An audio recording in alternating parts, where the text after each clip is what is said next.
Sebelum ceritanya dimulai, silakan tulis di kolom komentar dari daerah mana saja teman-teman yang menonton cerita ini. Jangan lupa like dan subscribe agar channel ini bisa semakin berkembang dan bisa mempersembahkan cerita yang lebih menarik lagi. Hidup Cynthia terasa terbagi dua. Di luar, dia adalah wanita yang dikagumi. Di usianya yang baru menginjak 34, dia sudah memimpin sebuah perusahaan konsultan manajemen yang dia bangun dari nol. Kantornya di lantai tertinggi gedung perkantoran mewah Jakarta Selatan adalah bukti kerja kerasnya. Klien menghormatinya. Anak buahnya segan padanya. Dia tegas, cepat, dan tidak pernah melewatkan detail. Tapi begitu dia masuk ke dalam rumahnya, sebuah paviliun modern minimalis di kawasan elit, dunianya berubah. Disinilah bagian keduanya hidup. Di sini, dia adalah istri dari Dimas. Dimas adalah pria yang sangat tampan. Tubuhnya terawat, kulitnya bersih, dan senyumnya bisa meluluhkan siapa saja. Mereka menikah 5 tahun lalu. Di awal pernikahan, Dimas masih berusaha merintis bisnis event organizer. Tapi satu persatu, proyeknya gagal. Investor menarik diri, klien komplain. Cynthia, yang saat itu karirnya sedang menanjak tajam, menenangkannya. Sudah, Mas. Jangan dipaksa. Mungkin rezekimu bukan di situ. Istirahat dulu, katanya waktu itu. Dimas setuju. Dia beristirahat. Istirahat itu berlangsung selama 4 tahun. Dimas bertransformasi menjadi apa yang orang sebut sebagai house husband atau suami rumah tangga. Tapi dia bukan suami rumah tangga yang memasak atau membersihkan. Untuk itu, Cynthia sudah membayar 2 asisten rumah tangga dan 1 tukang kebun. Peran Dimas adalah mengelola rumah. Dia memastikan AC dingin, kolam renang bersih, dan bahan makanan organik selalu tersedia di kulkas 2 pintu yang dibeli Cynthia. Kegiatannya sehari-hari adalah pergi ke gym, bermain golf, menggunakan keanggotaan klub yang dibayar perusahaan Cynthia, dan bertemu teman-temannya di kafe mahal. Cynthia, dalam kelelahannya sepulang kerja, meyakinkan dirinya sendiri bahwa ini adalah pengaturan yang adil. Dia hebat dalam mencari uang. Dimas hebat dalam membuat hidup mereka nyaman. Dimas selalu menyambutnya dengan senyum. Dia akan memijat kaki Cynthia sambil mendengarkan keluhan istrinya tentang rapat yang alot. Dimas adalah pelabuhan tenangnya. Setidaknya, itulah yang Cynthia yakini. Semua ini kan punya kita, Yang, kata Dimas suatu kali, saat Cynthia ragu menandatangani pembelian mobil sport terbaru untuk kebutuhan mobilitas. Dimas, aku menjaganya untukmu. Cynthia percaya. Dia terlalu sibuk untuk tidak percaya. Selain Dimas, ada satu orang lagi di lingkaran terdalam Cynthia. Namanya Wulan. Wulan adalah sahabat Cynthia sejak mereka masih sama-sama ingusan di SMA. Nasib mereka berbanding terbalik. Sementara Cynthia melesat seperti roket, Wulan seolah terjebak di tempat. Dia bekerja sebagai staf administrasi di sebuah perusahaan kecil, bergaji pas-pasan, dan tinggal di kamar kos sempit di daerah Tebet. Cynthia merasa bertanggung jawab atas Wulan. Dia tulus menyayangi sahabatnya.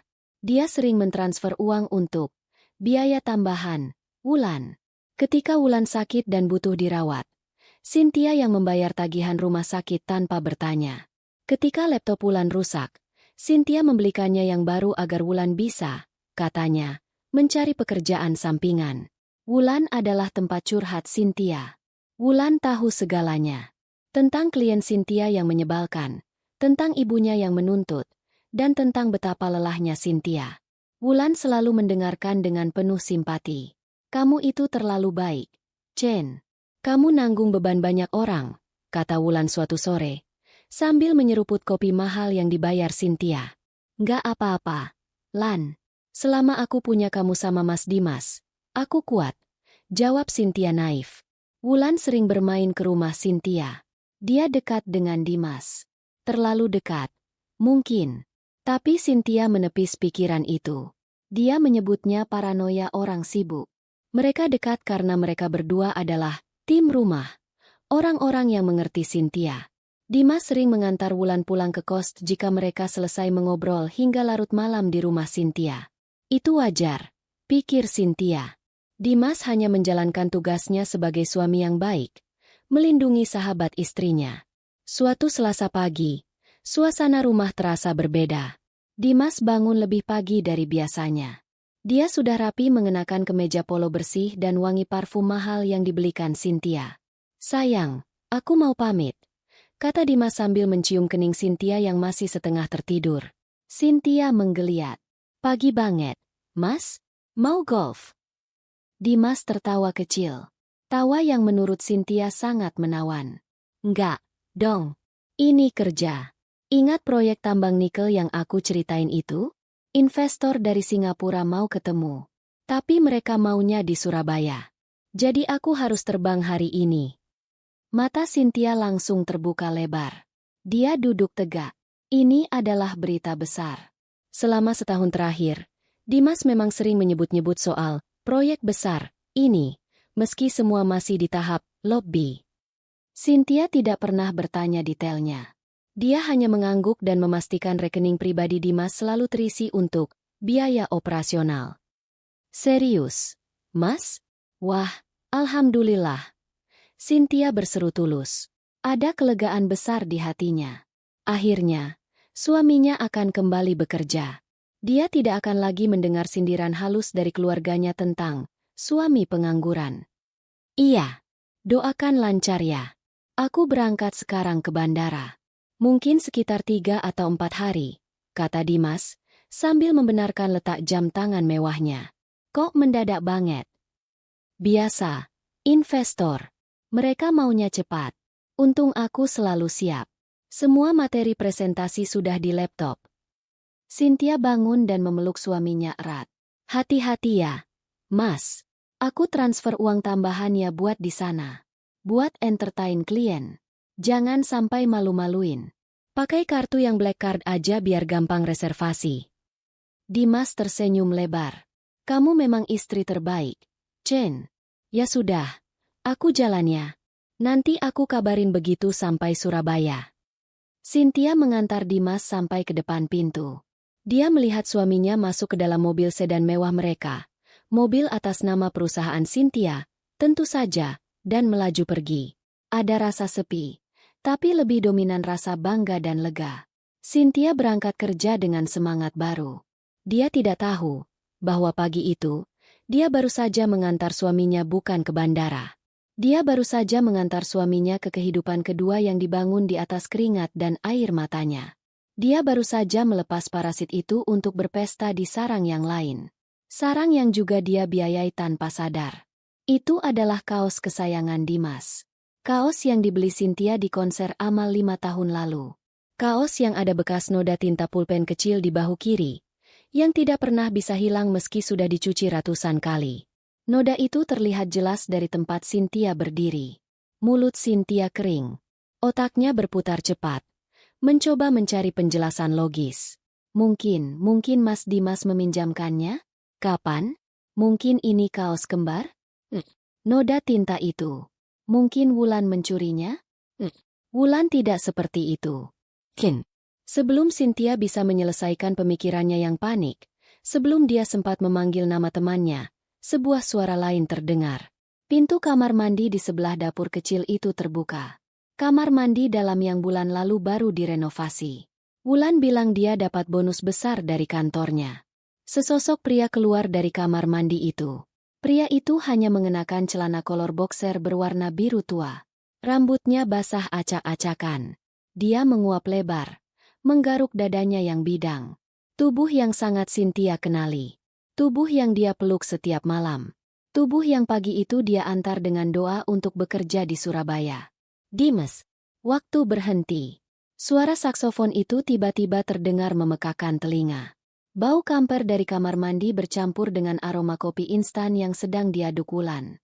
"Cepet banget mandinya," kata Wulan. Suaranya terdengar manja. Dia berbalik sambil membawa gelas. Dia belum melihat Cynthia di ambang pintu. Dimas berjalan melewati Wulan, menepuk pantat sahabat istrinya itu dengan santai. "Gerah, Yang.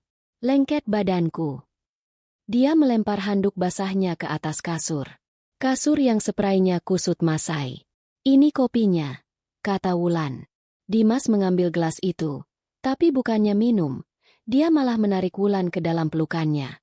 Dia mencium bibir Wulan dalam-dalam. Ciuman yang rakus. Ciuman yang tidak pernah Cynthia dapatkan. Cynthia berdiri membatu. Kotak tablet di tangannya terasa seperti sepotong es. Dia tidak bisa bernapas. Kakinya terpaku di lantai lorong. Dia melihat suaminya, pria yang hidup dari uangnya, pria yang pamit untuk rapat investor, pria yang dia banggakan, kini setengah telanjang di kamar kos kumuh ini, mencium sahabat baiknya, sahabat yang dia tolong berkali-kali. Wulan, sahabatnya, memakai kaos suaminya. Dinas luar kota. Rapat alot. Klien dari Singapura. Semua kebohongan itu meledak di kepalanya seperti bom. Rasa sakitnya begitu menusuk, begitu fisik, hingga Cynthia terhuyung sedikit ke belakang. Dia ingin berteriak. Dia ingin menyerbu masuk. Dia ingin menjambak rambut Wulan dan menghajar wajah Dimas. Tapi tidak ada suara yang keluar. Yang ada hanya rasa dingin yang menusuk. Rasa dingin yang membekukan darahnya. Mengubah kesedihan dan keterkejutannya menjadi sesuatu yang lain. Sesuatu yang jauh lebih gelap. Sesuatu yang tajam. Amarah. Mereka berdua, Dimas dan Wulan, akhirnya melepaskan ciuman mereka. Mereka tertawa. Jadi, ratumu itu transfer berapa lagi? Tanya Dimas, suaranya mengejek. Cukup buat bayar cicilan motor baru. Jawab Wulan sambil terkikik. Cynthia tidak mendengar sisanya. Dengan tangan gemetar hebat, dia menarik langkahnya mundur. Pelan sekali. Dia tidak ingin menimbulkan suara. Dia menarik pintu itu tertutup kembali. Bunyi, klik. Pelan kenop pintu itu terdengar seperti ledakan di telinganya. Tapi mereka tidak mendengarnya. Mereka terlalu sibuk di dalam surga palsu mereka. Cynthia berbalik. Dia berjalan menyusuri lorong. Langkahnya kaku seperti robot. Dia menuruni tangga. Berpegangan erat pada railing yang berkarat. Setiap langkah terasa berat. Dia tidak menangis. Belum. Dia sampai di mobilnya. Dia membuka pintu. Duduk di kursi pengemudi. Dia meletakkan kotak tablet itu di kursi penumpang. Dia duduk diam selama 15 menit. Menatap lurus ke depan. Kemudian, ponselnya bergetar. Sebuah pesan masuk. Dari Dimas. Sayang, maaf baru kabarin. Meeting selesai. Lancar banget. Besok aku pulang ya. Kangen banget sama kamu. Love you. Cynthia membaca pesan itu. Dia membaca kebohongan itu. Dia melihat layar ponselnya. Lalu dia tertawa. Tawa yang pelan, kering, dan tanpa humor. Itu adalah suara pecahnya kepercayaan. Itu adalah suara dimulainya sebuah perang. Dia menyalakan mesin mobil. Dia tidak akan menghancurkan mereka malam ini. Oh, tidak. Itu terlalu mudah. Dia akan mengambil kembali semuanya. Satu persatu. Sampai mereka tidak punya apa-apa lagi untuk berpegangan selain satu sama lain. Dan kemudian, dia akan menghancurkan satu sama lain itu juga. Dia menyetir pulang ke rumah besarnya yang kosong, dengan rencana yang mulai terbentuk di benaknya yang sedingin es. 2 hari berlalu dalam kabut pekerjaan. Cynthia tenggelam dalam audit akhir kuartal yang menyita seluruh energinya. Dia pulang larut, makan malam sendirian di meja makan yang besar, dan tertidur karena lelah. Komunikasinya dengan Dimas berjalan normal. Setidaknya, normal menurut standar mereka. Siang hari Dimas mengirim foto yang tampak seperti lobi hotel mewah. Check-in. Siap meeting nanti sore. Tulisnya. Cynthia membalas dengan emoji jempol. Malamnya, Dimas mengeluh. Meeting alot banget. Yang, kliennya detail. Kayaknya bakal panjang. Aku capek banget. Cynthia menelepon, tapi panggilannya ditolak. Beberapa menit kemudian pesan masuk. Maaf, nggak bisa angkat. Masih sama klien. Nggak enak. Nanti aku telepon balik ya. I miss you. Cynthia menghela napas. Dia mengerti. Dunia bisnis memang seperti itu. Dia justru bangga suaminya bekerja keras. Dia membalas. Oke, Mas. Take care. Jangan lupa makan. Semangat ya kerjanya. Dia bahkan sempat mengirimi Wulan pesan singkat. Lan, doain Mas Dimas ya. Lagi meeting besar di Surabaya. Semoga gol. Jawaban dari Wulan datang cepat. Pasti. CN. Aku selalu doain yang terbaik buat kalian. Kamu juga semangat kerjanya, Ratu. Cynthia tersenyum membaca panggilan itu. Ratu. Dia merasa kuat. Hari ketiga, Jumat, adalah hari neraka bagi Cynthia. Auditor menemukan selisih angka. Seluruh timnya panik. Cynthia harus turun tangan langsung, melacak data transaksi selama 6 bulan ke belakang. Dia melewatkan makan siang dan baru bisa bernapas lega pukul 5 sore ketika kesalahan itu ditemukan. Hanya salah input data oleh staf baru. Dia menutup laptopnya. Kepalanya pusing. Tubuhnya pegal. Dia hanya ingin pulang, mandi air panas, dan tidur. Dimas harusnya pulang besok siang. Saat mengemasi tasnya, matanya tertuju pada sebuah kotak tablet baru yang masih tersegel di sudut mejanya. Itu tablet keluaran terbaru untuk inventaris perusahaan. Dia teringat sesuatu. Tablet lamanya, yang masih sangat bagus dan mahal, ada di tas kerjanya. Dia teringat Wulan. Minggu lalu sahabatnya itu mengeluh laptop lamanya mati total. Padahal Wulan sedang butuh sekali untuk mendaftar pekerjaan sampingan sebagai admin media sosial. Cynthia melihat jam di pergelangan tangannya. Baru pukul 5:30. Arah kos Wulan di Tebet tidak terlalu jauh memutar dari jalur pulangnya. Sebuah ide spontan muncul. Dia akan mampir sebentar. Memberikan tablet ini untuk Wulan. Kejutan kecil di hari Jumat. Dia juga rindu mengobrol ringan. Dia butuh pelampiasan setelah hari yang berat. Dia ingin berbagi kabar baik tentang audit yang selesai dan prospek proyek Dimas. Dia mengubah haluan mobilnya menuju Tebet. Jalanan macet seperti biasa. Cynthia mengetuk-ngetukkan jarinya di setir. Bersenandung pelan mengikuti radio. Dia membayangkan wajah bahagia Wulan saat menerima tablet itu. Setelah hampir 1 jam, dia sampai di gang sempit menuju rumah kos Wulan. Ini adalah bangunan 3 lantai yang kusam. Cynthia parkir di jalan utama. Dia mengambil kotak tablet itu dan berjalan kaki masuk ke gang. Bau campuran antara sampah dan masakan warteg menyambutnya. Kontras sekali dengan aromaterapi di lobi kantornya. Dia naik ke lantai 2.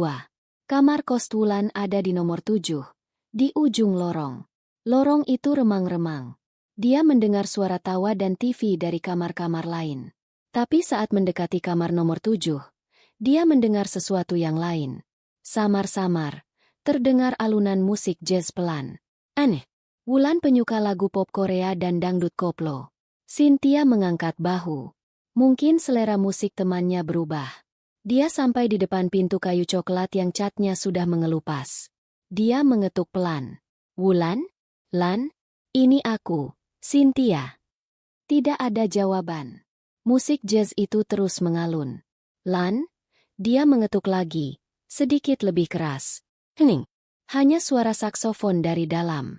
Cynthia mengernyit. Apa Wulan sedang tidur?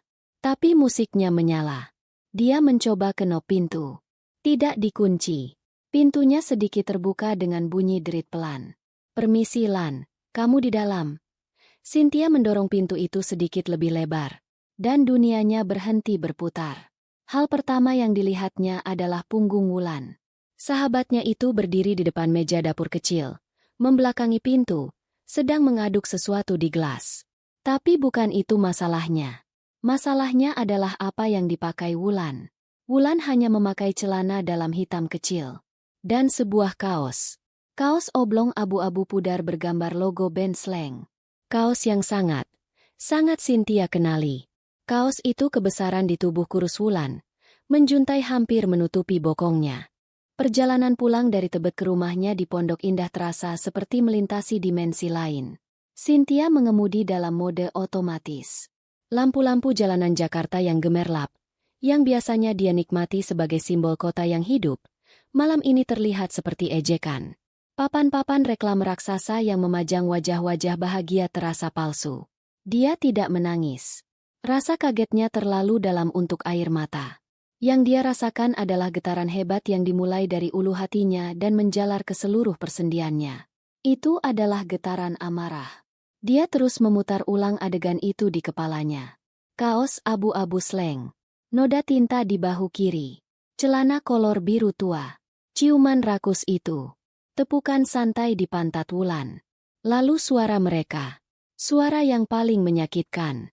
Jadi, ratumu itu transfer berapa lagi? Cukup buat bayar cicilan motor baru. Ratumu. Mereka memanggilnya, ratumu. Bukan sebagai pujian. Itu adalah julukan hinaan. Dia adalah ratu yang bodoh. Ratu yang bekerja membanting tulang, yang menyediakan istana dan emas. Sementara si badut penghibur dan dayang pengkhianat berpesta di belakang singgasananya. Dia adalah mesin ATM berjalan bagi mereka. Dia ingat semua pengorbanan Wulan. Saat Wulan menangis karena ibunya sakit di kampung, Cynthia yang mentransfer belasan juta untuk biaya operasi. Saat Wulan mengeluh kosnya tidak aman, Cynthia yang menawarkan membayar uang muka untuk apartemen sederhana, yang ditolak Wulan dengan alasan tidak mau merepotkan. Yang sekarang Cynthia sadari adalah kebohongan agar dia bisa tetap bebas bertemu Dimas di sarang mereka. Dan Dimas, suaminya, pria yang dia bela mati-matian di depan keluarganya. Pria yang dia banggakan, kesetiaannya, pada teman-temannya. Pria yang hidupnya, dari ujung rambut yang memakai pomade impor sampai sepatu golf edisi terbatasnya, 100% dibiayai oleh Cynthia. Pria yang pamit kerja ke Surabaya. Kebohongan itu begitu sempurna, begitu terstruktur. Ini bukan kesalahan satu malam. Ini bukan hilaf. Ini adalah rencana jangka panjang. Mereka berdua, parasit, telah menggerogotinya dari dalam. Renovasi kamar mandi Wulan. Bonus besar dari kantor? Cynthia tertawa kering di dalam mobilnya. Bonus dari mana? Itu pasti uang, biaya representasi, yang baru dia transfer ke Dimas 3 hari lalu. Mobilnya masuk ke halaman rumah yang luas. Rumah itu gelap, kecuali lampu taman. Asisten rumah tangganya sudah pulang ke paviliun belakang. Biasanya, dia benci pulang ke rumah kosong saat Dimas pergi. Malam ini, dia bersyukur. Dia butuh waktu sebelum topengnya harus dipasang. Dia masuk ke dalam rumah. Dingin AC menyambutnya. Hening. Dia meletakkan kotak tablet yang batal dia berikan di atas meja makan marmer yang panjang. Dia berjalan melewati ruang tamu. Dia melihat stik golf Dimas yang tersandar rapi di sudut. Dia melihat rak sepatu yang penuh dengan sneaker mahal milik Dimas. Dia masuk ke kamar tidur utama mereka. Kamar mandi mereka lebih besar dari kamar kos Wulan. Ada jacuzzi yang jarang mereka pakai. Dia berdiri di depan cermin besar di ruang pakaian.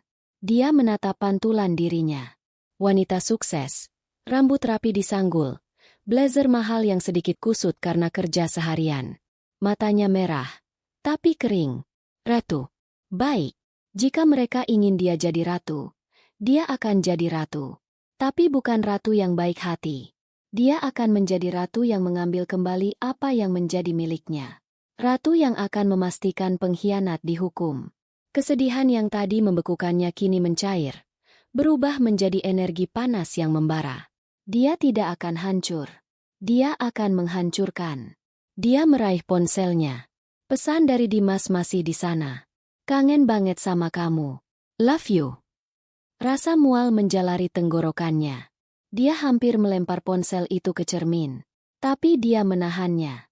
Itu adalah langkah bodoh. Emosi adalah kemewahan yang tidak bisa dia miliki sekarang. Dia butuh strategi. Dia menarik napas 3 kali. Memaksakan otot-otot wajahnya untuk rileks. Dia harus bermain. Jika mereka bisa bermain sandiwara selama ini, dia juga bisa. Sandiwaranya baru saja dimulai. Dia mengetik balasan. Baru sampai rumah. Mas. Capek banget. Auditnya parah. Aku juga kangen. Dia menambahkan emoji hati berwarna merah. Jarinya gemetar saat menekan tombol kirim. Belum sampai 5 detik, ponselnya berdering. Nama, suamiku, berkedip di layar. Cynthia menelan ludah. Dia berdeham, mencoba memastikan suaranya tidak bergetar. Dia menekan tombol jawab. Halo, sayang? Suara Dimas terdengar hangat dan sedikit lelah. Suara palsu. Halo, Mas. Kok belum tidur? Jawab Cynthia. Nadanya dibuat datar, lelah karena pekerjaan. Belum. Baru kelar banget ini. Aduh, gila, Yang. Kliennya detail banget. Orang Singapura itu emang beda. Yah, tapi presentasiku mulus. Mereka suka banget sama konsepku. Dimas berceloteh. Cynthia duduk di tepi tempat tidur mereka. Tempat tidur yang dibelinya. Dia mendengarkan kebohongan itu mengalir lancar. Oh ya? Syukurlah kalau gitu, kata Cynthia. Iya. Mereka terkesan banget sama proyeksi keuangannya. Kayaknya sih. 90% goal. Yang. Ini proyek besar. Gila. Aku senang banget. Akhirnya aku bisa buktiin ke kamu. Ke semua orang. Cynthia memejamkan mata. Proyeksi keuangan. Dia ingat. Dia yang membantu Dimas menyusun presentasi itu 2 bulan lalu. Mengira itu hanya latihan untuk Dimas. Dia tidak tahu itu adalah alat untuk menipunya. Wah, hebat dong, Mas. Aku ikut senang. Banget, kata Cynthia. Suaranya nyaris tercekat. Tapi dia berhasil mengubahnya menjadi suara haru palsu. Aku bangga banget sama kamu. Di seberang sana, dia bisa mendengar Dimas tertawa puas. Dia mungkin sedang berbaring di kasur Wulan. Mungkin Wulan ada di sebelahnya, mendengarkan percakapan ini, menahan tawa. Makasih ya, sayang. Berkat doa kamu juga. Ya udah, aku mau istirahat sekarang. Besok aku ambil penerbangan siang. Sore mungkin sampai rumah. Kamu jangan capek-capek ya. Langsung tidur. Iya, Mas. Kamu juga istirahat. Love you, Chen. Ada jeda sepersekian detik. Cynthia harus mengatakannya. Dia harus. Love you too, Mas. Hati-hati besok. Dia menutup telepon. Saat sambungan terputus, topeng itu retak dan jatuh berkeping-keping. Cynthia tidak lagi menahan diri. Dia membekap mulutnya dengan bantal dan berteriak sekeras-kerasnya. Teriakan tanpa suara. Teriakan berisi rasa jijik, sakit hati, dan amarah yang tak terukur. Dia tidak tidur malam itu. Setelah amarahnya reda menjadi bara dingin, dia bangkit. Dia tidak pergi ke kamar mandi untuk mencuci muka. Dia pergi ke ruang kerjanya. Dia menyalakan laptopnya. Otaknya yang tajam, otaknya yang biasa dia gunakan untuk memenangkan tender miliaran rupiah, kini bekerja 100% untuk satu tujuan. Balas dendam. Dia membuka semua rekening banknya. Dia membuka dokumen legal perusahaan. Dia mulai menyusun rencana. Perang ini tidak akan dimenangkan dengan teriakan dan air mata. Perang ini akan dimenangkan dengan angka, data, dan hukum. Jika Dimas dan Wulan menganggapnya ratu yang bodoh, mereka salah besar. Mereka baru saja membangunkan naga yang selama ini tertidur pulas di singgasananya. Dan naga ini, sekarang, sangat lapar. Sabtu pagi, Cynthia tidak tidur 1 menit pun. Matanya merah, tapi pikirannya lebih jernih dari kapanpun. Pukul 7 pagi, dia sudah duduk di kantor pengacara. Bukan pengacara perceraian biasa. Dia menemui Haris, pengacara korporat terganas yang biasa menangani sengketa bisnis dan pilot. Haris berhutang budi padanya karena sebuah kasus lama. Selamat pagi, Bu Cynthia. Tumben sekali Sabtu pagi. Ada masalah mendesak di perusahaan? Tanya Haris, sambil menyodorkan secangkir kopi hitam. Cynthia tidak menyentuh kopi itu. Dia menatap lurus ke mata Haris. Saya mau cerai, katanya lugas. Tanpa emosi. Haris terkejut, tapi dengan cepat memasang wajah profesionalnya. Baik, saya bisa rekomendasikan rekan pengacara keluarga Ter. Tidak, potong Cynthia. Saya mau Anda yang tangani. Ini bukan perceraian biasa. Ini adalah operasi pembersihan aset. Saya mau suami saya, Dimas Aditya, keluar dari hidup saya tanpa membawa apapun kecuali baju yang melekat di badannya. Mungkin tidak. Baju itu juga saya yang beli. Haris bersandar. Ini menarik. Cynthia menceritakan semuanya. Singkat, padat, tanpa air mata. Dia menceritakan posisinya sebagai pencari nafkah tunggal. Dia menceritakan tentang Dimas yang tidak berpenghasilan. Dia menceritakan perjanjian pranikah mereka yang samar-samar, yang dia akui dia tanda tangani karena cinta buta, tapi isinya jelas memisahkan aset bawaan. Dia menceritakan penemuannya di kamar kos Wulan. Saya tidak peduli soal hati yang sakit, Pak Haris. Itu urusan saya. Saya peduli aset saya. Uang saya. Dia hidup dari saya. Dan dia menggunakan uang saya untuk membiayai selingkuhannya, yang juga sahabat saya, yang juga hidupnya sering saya bantu. Lanjut Cynthia. Ini perselingkuhan dan penipuan, kata Haris. Kita bisa tuntut dia secara pidana dan perdata sekaligus. Penipuan, penggelapan dalam rumah tangga. Pasal 372 dan 378 bisa kita coba. Saya suka itu, kata Cynthia. Tapi pertama-tama, saya butuh bukti yang tak terbantahkan. Bukan hanya untuk pengadilan, tapi untuk saya. Detektif swasta, kata Haris segera. Saya punya yang terbaik. Dia bekerja cepat. Lakukan. Saya mau hari ini juga. Targetnya 2. Dimas Aditya dan Wulandari. Kamar kos nomor 7. Jalan M. Tebet. Saya mau foto, video, rekaman suara. Saya mau tahu mereka pergi kemana lagi. Saya mau tahu setiap rupiah yang suami saya berikan padanya. Siap, kata Haris sambil mencatat. Langkah kedua, aset. Itu bagian saya, kata Cynthia. Saya akan mengurusnya hari ini. Saya hanya perlu Anda menyiapkan surat somasi dan dokumen hukum untuk menyita aset bergerak atas nama perusahaan yang dia pakai. Mobilnya, tegas Cynthia. Dan semua kartu kredit tambahan. Pertemuan selesai pukul 8. Pukul setengah 9. Tim detektif swasta sudah bergerak menuju Tebet. Cynthia pulang ke rumah. Dia punya waktu beberapa jam sebelum kepulangan Dimas dari Surabaya palsunya. Dia duduk di ruang kerjanya dan membuka laptopnya. Ini adalah medan perangnya. Dia membuka rekening bersama. Rekening yang dia gunakan untuk mentransfer uang belanja bulanan, gaji art, dan tagihan-tagihan.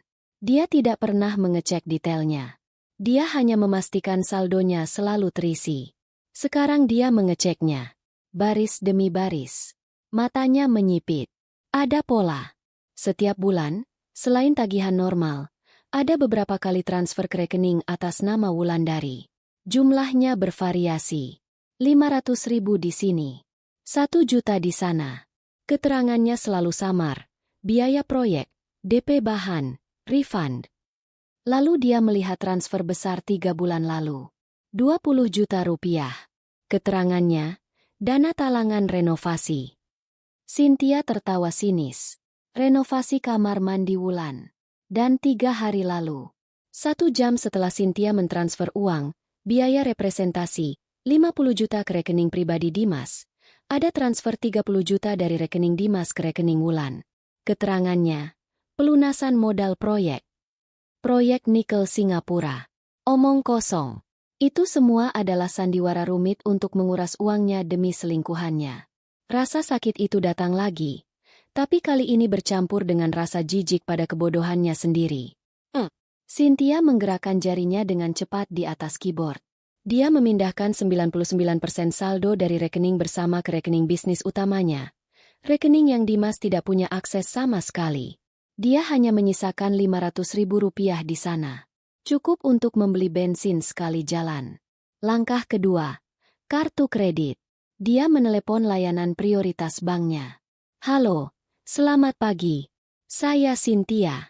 Saya mau melaporkan kehilangan dompet atas nama pemegang kartu tambahan saya, Dimas Aditya. Ya, semua kartunya. Yang Visa Black Card dan yang Mastercard Platinum. Tolong diblokir permanen segera. Ya, permanen. Jangan diganti baru. Terima kasih. 1 panggilan selesai. Semua keran uang tunai dan kredit instan terputus. Dia melihat jam. Pukul 2 siang. Dimas mengirim pesan. Sudah landing di Soekarno-Hatta. Yang macet nih kayaknya. Sampai rumah mungkin jam 4-an. Oke, Mas. Hati-hati di jalan. Balas Cynthia. Dia menambahkan emoji cium. Dia lalu mandi. Mandi air panas yang lama. Dia menggosok tubuhnya sampai merah. Seolah ingin menghilangkan jejak kebohongan Dimas dari rumah itu. Dia memakai pakaian terbaiknya. Gaun rumah yang elegan. Dia berdandan. Dia ingin terlihat sempurna. Dia ingin terlihat seperti ratu yang sedang menunggu pahlawannya pulang. Pukul 4 sore, suara mobil sedan mewah itu terdengar di garasi. Jantung Cynthia berdebar kencang. Ini adalah ujiannya. Dia harus bisa. Pintu depan terbuka. Dimas masuk sambil menyeret koper kecil. Dia tampak lelah, tapi wajahnya berseri-seri. Persis seperti pria yang baru saja sukses menutup kesepakatan bisnis. Atau pria yang baru saja menghabiskan 3 hari di tempat tidur selingkuhannya. Sayang, aku pulang. Serunya. Cynthia keluar dari dapur, membawa segelas jus jeruk dingin. Dia tersenyum. Senyum terlebar dan terpalsu yang pernah dia berikan. Selamat datang kembali, Mas. Katanya. Suaranya dibuat lembut. Capek ya? Dimas melempar tasnya dan langsung memeluk Cynthia. Membenamkan wajahnya di leher istrinya. Cynthia memejamkan mata erat-erat. Dia mencium aroma samar. Itu bukan parfum Dimas. Itu aroma sabun. Sabun murah aroma melati. Aroma yang sama yang dia cium samar-samar di lorong kos Wulan. Dia menahan keinginan untuk mendorong pria itu menjauh. Sebaliknya, dia membalas pelukan itu. Gimana perjalanannya? Lancar. Aduh. Aku sukses besar, Chen, kata Dimas, melepaskan pelukan dan menatapnya berbinar. Dimas lalu duduk di sofa dan mulai bercerita. Dia menceritakan kebohongan yang sangat detail. Tentang ruang rapat di Hotel Bintang 5 Surabaya. Tentang makan malam dengan investor bernama Mr. Tan. Tentang betapa mereka terkesan dengan data-datanya. Cynthia duduk di hadapannya. Dia mengangguk. Dia tersenyum. Dia bertanya di bagian yang tepat. Wah, hebat banget, Mas. Jadi kapan mereka transfer dananya? Tanyanya, berpura-pura antusias. Segera. Mereka lagi urus administrasi di Singapura. Minggu depan kayaknya udah ada kabar. Ini bakal jadi titik balik kita. Kita. Cynthia nyaris tertawa. Kamu mandi dulu, Gih. Aku udah minta Mbak siapin air panas. Terus kita makan malam. Aku masak spesial, kata Cynthia. Dia berbohong. Dia memesan makanan Jepang mahal via aplikasi. Kamu memang istri sempurna, kata Dimas, mencium keningnya sebelum berlalu ke kamar. Cynthia tetap duduk di sofa. Senyumnya perlahan memudar. Dia menatap punggung suaminya. Parasit itu sudah kembali ke sarangnya. Nyaman, aman, dan tidak tahu apa-apa. Ponselnya bergetar pelan. Pesan dari nomor tak dikenal. Itu pasti detektifnya. Dia membukanya. Ada 3 foto. Foto pertama, mobil Dimas terparkir di gang dekat kos Wulan tadi siang. Jadi dia tidak langsung dari bandara. Dia mampir dulu ke sana. Foto kedua, Dimas dan Wulan berpelukan erat di depan pintu kos. Ciuman perpisahan. Foto ketiga, zoom in wajah Wulan. Dia tampak sedih melepas Dimas pulang. Lalu satu pesan teks. Target, Dimas. Baru saja meninggalkan lokasi kedua pukul 14.30 menuju lokasi utama, rumah Anda. Kami akan terus mengawasi lokasi kedua, Coast. Cynthia menghapus pesan dan foto itu seketika. Sayang, handukku mana? Teriak Dimas dari kamar mandi. Cynthia menarik napas dalam. Dia bangkit. Topengnya dia pasang kembali. Iya, Mas. Ini aku ambilin. Jawabnya. Suaranya dibuat riang. Permainan baru saja dimulai. Akhir pekan itu adalah neraka terpanjang dalam hidup Cynthia. Dia harus menjalani rutinitas seolah tidak ada yang terjadi. Dia harus duduk di meja makan yang sama dengan Dimas, mendengarkan rencananya, yang kini Cynthia tahu palsu, tentang proyek nikel itu. Dimas, yang merasa sukses besar dengan kebohongannya, menjadi sangat penuh perhatian. Dia mencoba memeluk Cynthia lebih sering, menawarkan pijatan, dan mencoba memulai keintiman di kamar tidur. Cynthia menolaknya dengan halus. Dia menggunakan alasan terkuat yang dimiliki wanita. Aku lagi datang bulan, Mas. Kram banget perutku, katanya. Wajahnya dibuat sepucat mungkin. Dimas menerima alasan itu tanpa curiga.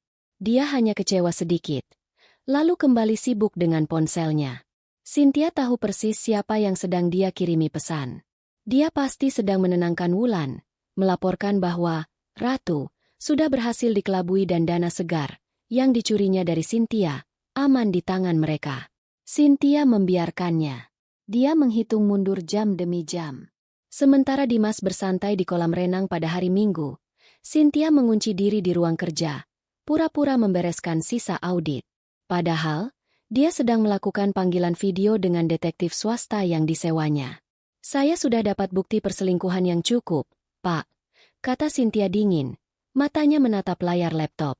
Foto mereka di kos sudah jelas. Rekaman pembicaraan mereka soal Ratumu sudah saya simpan. Sekarang, saya mau kita ganti fokus. Fokus kemana, Bu? Tanya detektif itu. Wulandari. Saya mau Anda selidiki tempat kerjanya. Dia admin di PT Jaya Maritim Ekspor. Saya mau tahu semua aktivitasnya di sana. Saya tidak peduli dia selingkuh di jam kerja. Saya mau cari celah profesional. Korupsi kecil, fraud, apa saja. Temukan. Detektif itu mengangguk. Dia menangani klaim reimbursement dan petty cash untuk divisi operasional. Bu, itu area yang rawan. Bagus, kata Cynthia. Cari di situ. Saya mau hasilnya paling lambat Selasa. Senin pagi, Cynthia dan Dimas sarapan bersama. Dimas terlihat sedikit kesal. Dia mengeluh karena kemarin saat mencoba membeli protein sake baru di mall, kartunya ditolak. Aku lupa banget kemarin cerita, Mas, kata Cynthia, sambil mengoleskan selai rotinya. Bangku menelepon Jumat sore. Katanya ada aktivitas mencurigakan di kartu kredit utama. Jadi mereka bekukan sementara semua kartu yang terhubung. Termasuk tambahanmu. Ini lagi diurus. Sabar ya. Ini adalah kebohongan pertama dalam rencana pembekuan asetnya. Dia harus melakukannya bertahap. Dimas menggerutu. Tapi percaya. Cepetan diurus ya. Yang. Aku butuh kartu itu buat operasional proyek. Pasti, Mas. Kata Cynthia manis. Dimas berangkat. Dia bilang mau ke gym. Tapi Cynthia tahu dari pelacak GPS yang sudah dipasang detektif di mobilnya, bahwa dia langsung menuju Tebet. Begitu Dimas pergi, Cynthia menelepon Pak Hendra. Pak Hendra adalah Direktur Keuangan di PT Jaya Maritim, tempat Wulan bekerja. Cynthia lah yang memasukkan Wulan ke sana setahun lalu, menitipkannya pada Pak Hendra sebagai teman lama yang bisa dipercaya. Pagi, Pak Hendra. Maaf mengganggu. Ini Cynthia. Sapanya ramah. Pagi Bu Cynthia. Ada apa ini? Tumben sekali. Jawab Pak Hendra. Begini, Pak. Saya cuma mau tanya kabar Wulan. Teman saya yang dulu saya titipkan ke Bapak. Bagaimana kinerjanya? Pak? Saya harap dia tidak mengecewakannya. Ini adalah pancingan. Pak Hendra tertawa kecil. Oh, Wulan. Anaknya rajin. Bu. Cekatan. Ya, walau jujur saja. Akhir-akhir ini saya lihat gaya hidupnya agak berubah. Ya. Tapi selama pekerjaan beres, saya tidak ambil pusing. Berubah bagaimana, Pak? Kejar Cynthia. Ya, Ibu tahu sendiri kan gaji admin di sini berapa. Tapi dandanannya sekarang mahal. Sering pesan makan siang dari restoran hotel. Saya pikir mungkin dia dapat warisan atau pacar baru yang kaya. Kata Pak Hendra, menganggap ini gosip ringan antar kenalan. Cynthia tersenyum dingin. Pacar baru yang kaya. Ya. Pacarnya adalah suaminya, menggunakan uangnya. Justru itu, Pak, kata Cynthia. Nada suaranya berubah serius. Saya telepon karena saya sedikit khawatir. Sebagai yang merekomendasikan, saya merasa bertanggung jawab. Saya dengar ini baru desas-desus ya, Pak. Tapi saya dengar dia terlibat masalah keuangan. Saya takut dia terlalu kreatif dengan keuangan kantor. Di seberang sana, Pak Hendra langsung diam. Kata, kreatif, dan keuangan adalah alarm bahaya bagi seorang direktur keuangan. Maksud Bu Cynthia. Saya tidak menuduh, Pak. Saya hanya khawatir. Perusahaan Bapak kan sedang mengejar sertifikasi ISO.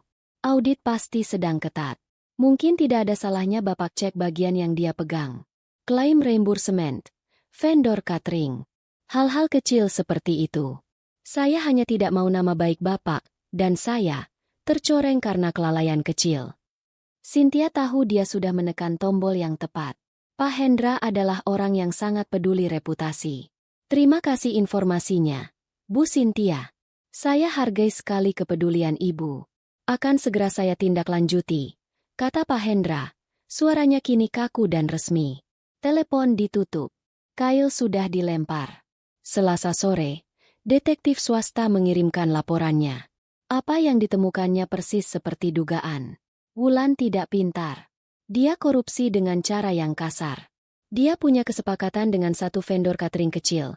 Vendor menagih kantor untuk 50 box nasi seharga 50.000, padahal yang dikirim hanya 30 box seharga 30.000. Selisihnya mereka bagi dua. Dia juga mengumpulkan struk bensin dan taksi palsu untuk klaim transportasi, menambah angka 0 di belakangnya. Cynthia mengambil data itu. Dia tidak perlu menggunakannya. Dia tahu Pak Hendra akan menemukannya sendiri. Rabu siang, neraka pecah di kantor Wulan. Pak Hendra, yang curiga setelah telepon Cynthia, memerintahkan audit dadakan khusus untuk divisi Wulan. Dalam waktu kurang dari 24 jam, tim auditor internal menemukan semuanya. Kebohongan vendor catering, struk palsu, markup tagihan ad. Jika dikumpulkan selama setahun, angkanya mencapai hampir 100 juta rupiah. Wulan sedang asyik membalas pesan dari Dimas ketika dua satpam dan manajer SDM mendatanginya. Dia diminta masuk ke ruang rapat utama. Di sana, Pak Hendra sudah duduk dengan wajah merah padam.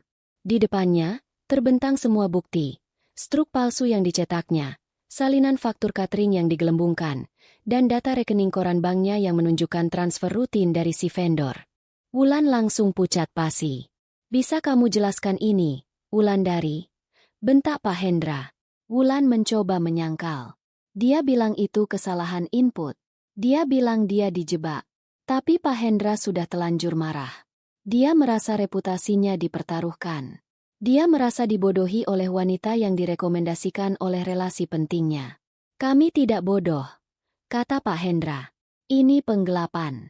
Ini pidana. Wulan, kamu tahu apa hukuman untuk ini? Wulan akhirnya pecah. Dia menangis histeris.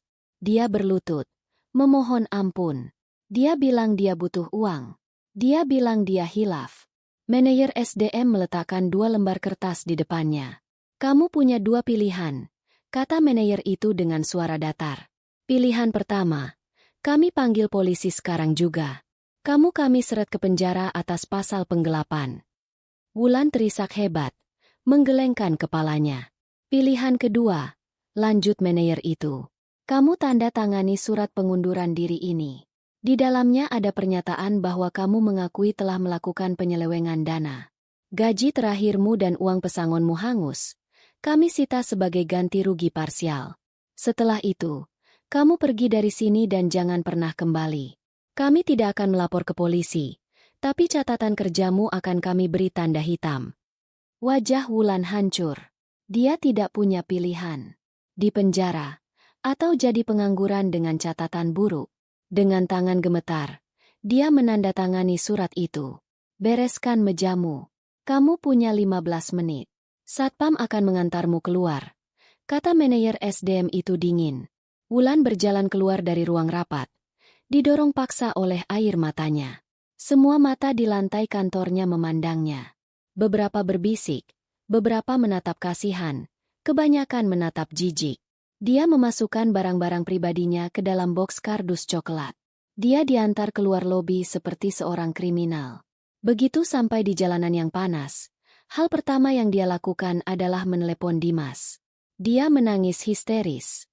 Mas, aku dipecat. Mas, aku dipecat. Mereka nuduh aku korupsi. Ini fitnah. Kamu harus bantu aku. Aku gimana ini, Mas? Aku nggak punya kerjaan. Di kantornya yang mewah, Cynthia menerima telepon dari Pak Hendra. Bu Cynthia, kata Pak Hendra dengan nada menyesal. Saya harus sampaikan kabar buruk. Firasat ibu benar. Wulan, dia terbukti melakukan fraud besar-besaran. Kami terpaksa memberhentikannya hari ini juga. Cynthia memasang nada kaget terbaiknya. Dia terkesiap. Palsu. Astaga, Pak Hendra. Saya tidak menyangka. Ya Tuhan. Saya benar-benar minta maaf. Pak, saya jadi malu sekali sudah merekomendasikan dia. Saya benar-benar minta maaf atas nama dia. Bukan salah Ibu. Ibu justru sudah menyelamatkan perusahaan kami dari kerugian lebih besar. Saya yang terima kasih. Tapi maaf, kami harus memasukkan dia ke daftar hitam. Saya mengerti, Pak. Itu prosedur yang wajar. Sekali lagi, terima kasih informasinya. Cynthia menutup telepon. Dia menatap gedung-gedung pencakar langit di luar jendelanya. Dia mengambil cangkir tehnya dan menyesapnya pelan. Satu pengkhianat sudah lumpuh. Sekarang, waktunya mengurus yang satu lagi.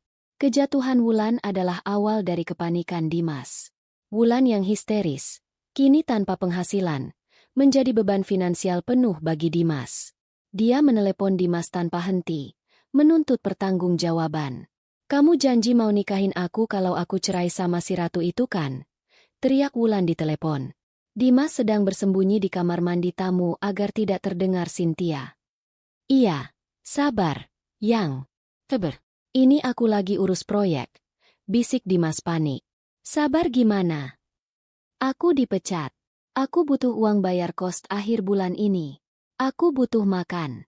Kamu bilang proyek kamu sukses. Mana uangnya? Transfer aku sekarang." Dimas berkeringat dingin. Dia tidak punya uang. Transferan 30 juta dari Cynthia sudah habis mereka pakai. Wulan membeli tas baru, membayar cicilan motor, dan sisanya untuk foya-foya. Dia sepenuhnya bergantung pada kartu kredit Cynthia yang sekarang diblokir. Dia mencoba menenangkan Wulan. "Sabar dulu. Rekening Cynthia lagi dibekukan bank. Ada audit. Aku nggak bisa ambil uang sekarang. Kamu pakai tabunganmu dulu." "Tabungan? Tabunganku sudah habis buat bayar utang-utang kamu yang kemarin. Kamu yang harus tanggung jawab, Mas." Wulan membanting telepon. Dimas keluar dari kamar mandi dengan frustrasi. Dia harus mendapatkan uang. Dia tidak bisa membiarkan Wulan lepas. Wulan adalah pelariannya. Satu-satunya tempat dia merasa laki-laki. Dia menemui Cynthia yang sedang bekerja di laptopnya di ruang keluarga. "Sayang," katanya, memasang wajah seserius mungkin. "Aku butuh uang operasional." Mendesak. Cynthia mengangkat wajahnya dari laptop. Tatapannya lelah, dibuat-buat. "Mas, aku kan sudah bilang. Semua rekening lagi dibekukan. Ini masalah serius. Menyangkut pajak perusahaan. Aku nggak berani sentuh rekening bisnis. Tapi aku butuh. Chen, klien Singapura itu nanyain progres. Aku harus ajak mereka makan malam. Aku harus entertain mereka. Masa aku nggak punya uang? Ini menyangkut reputasi kita." Dimas mulai meninggikan suaranya. Cynthia menghela napas panjang. Dia membuka dompetnya. Dia mengeluarkan 5 lembar uang 100 ribuan. "Mas, aku cuma pegang uang tunai segini. Ini sisa uang belanja dapur. Yang lain semua terdebet otomatis. Pakai ini dulu ya. Buat bensin saja. Jangan dipakai foya-foya. Kita harus hemat sampai masalah bank ini selesai." Dimas menatap 5 lembar uang merah itu dengan tatapan tidak percaya. 500 ribu rupiah. Dia biasa menghabiskan itu untuk sekali makan siang. Cuma segini. "Kamu bercanda? Ini nggak cukup buat apa-apa." "Mas, tolong mengerti," kata Cynthia. Suaranya kini terdengar rapuh. "Aku stres banget urus ini sendirian. Semua aset dibekukan. Kamu bukannya bantu aku tenang, malah nuntut. Kamu kira aku nggak pusing? Kita lagi krisis." Dimas terdiam. Dia tidak bisa membantah jika Cynthia sudah memakai nada, "Kita sedang krisis." Dia mengambil uang itu dengan kasar. "Oke, aku usahakan." Dia pergi dengan membanting pintu. Dia segera menyetir ke Tebet. Dia harus menenangkan Wulan. Dia memberikan 300 ribu pada Wulan. "Pakai ini dulu buat makan." Wulan menatap uang itu dengan jijik. 300 ribu? Kamu pikir aku pengemis? Mas, Kamu tuh harusnya kasih aku solusi. Bukan recehan. Mereka bertengkar hebat di kamar kos yang sempit dan panas itu. AC-nya rusak dan Wulan tidak bisa membayarnya. Untuk pertama kalinya, mereka saling berteriak. Gairah yang dulu membara kini berubah menjadi saling tuding soal uang. Dimas pulang ke rumah dengan kepala pusing. Dia harus cari cara lain. Dia melihat sekeliling rumah. Barang-barang mewah. Dia bisa menjual sesuatu. Dia mengambil jam tangan Rolex edisi terbatasnya. Hadiah ulang tahun dari Cynthia. Dia akan menjualnya diam-diam. Dia membawanya ke toko jam mewah bekas di Blok M. Pemilik toko melihat jam itu, lalu melihat sertifikatnya. "Maaf, Pak, kami tidak bisa beli ini," kata pemilik toko. "Kenapa? Ini asli. Sertifikatnya ada." "Iya, Pak. Tapi jam seri ini, atas nama Ibu Cynthia di sertifikatnya, sudah dilaporkan hilang ke database kami tadi pagi. Katanya dicuri oleh asisten rumah tangganya. Kalau kami beli ini, kami yang kena masalah." Rahang Dimas jatuh. Cynthia sudah melaporkannya hilang? Dia pulang dengan tangan hampa. Dia mulai sadar ada sesuatu yang tidak beres. Dia mencoba rencana terakhir. Dia akan mengambil mobil sportnya. Mobil itu memang atas nama perusahaan Cynthia. Tapi itu mobil, jatah, dia. Dia akan menggadaikan BPKB-nya sementara. Dia pergi ke garasi.